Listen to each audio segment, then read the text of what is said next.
Osobe sa invaliditetom i smetnjama u razvoju od ponedeljka 3. oktobra ponovo mogu da obavljaju stomatološke preglede u Čačanskoj bolnici posle 3 godine pauze. Direktor opšte bolnice Radoslav Milošević izjavio je da će se intervencije vršiti kao i pre 3 godine svakog ponedeljka.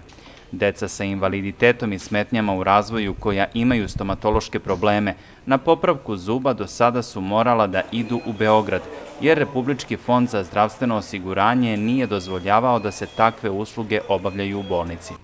Posle podele zdravstvenog centra u Čačku na Dom zdravlja i bolnicu, RFZO više nije prepoznavao stomatološke usluge. Milošević je rekao da prema procenama oko 200 osoba koristi ovakav vid stomatoloških usluga. Gluve i nagluve osobe u Čačku protekle nedelje skromno su obeležile svoj dan u prostorijama Saveza. Međuopštinska organizacija gluvih i nagluvih u našem gradu, koja postoji više od 60 godina i pokriva opštine Gornji Milanovac, Ivanjicu i Lučane, broji više od 400 članova. Mi za dan koji mi slavimo dan gluvih, ne radimo samo taj dan.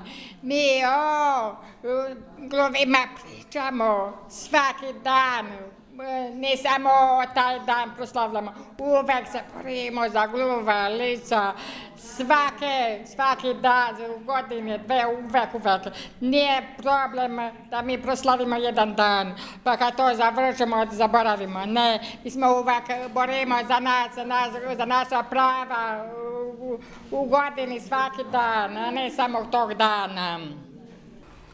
Novi tunel Brđani kod Gornjeg Milanovca na Koridoru 11 izgrađen je po projektu i kroz njega mogu da prolaze kamioni, izjavio je tehnički rukovodilac izvođača radova firme Planum Boris Aleksandrović.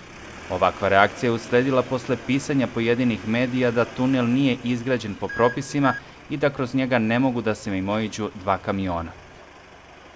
Ja mogu da kažem samo da je sve urađeno po projektu i da su ispoštovani svi detalji iz projekta. Za šta postoji tehnička dokumentacija kao i svi geodetski snimci. Znači, u procesu izgradnje je vođeno računa o svemu. Premijer Srbije Aleksandar Vučić nedavno je najavio da će deonica autoputa od Ljiga do Preljine biti otvorena 30. oktobra. Posle nekoliko meseci radova, most preko Zapadne Morave na obilaznici oko Čačka od ponedeljka 3. oktobra ponovo je pušten u saobraćaj. Iz javnog preduzeća Putevi Srbije apeluju na sve učesnike u saobraćaju da brzinu kretanja prilagode uslovima na putu i poštuju postavljenu saobraćajnu signalizaciju.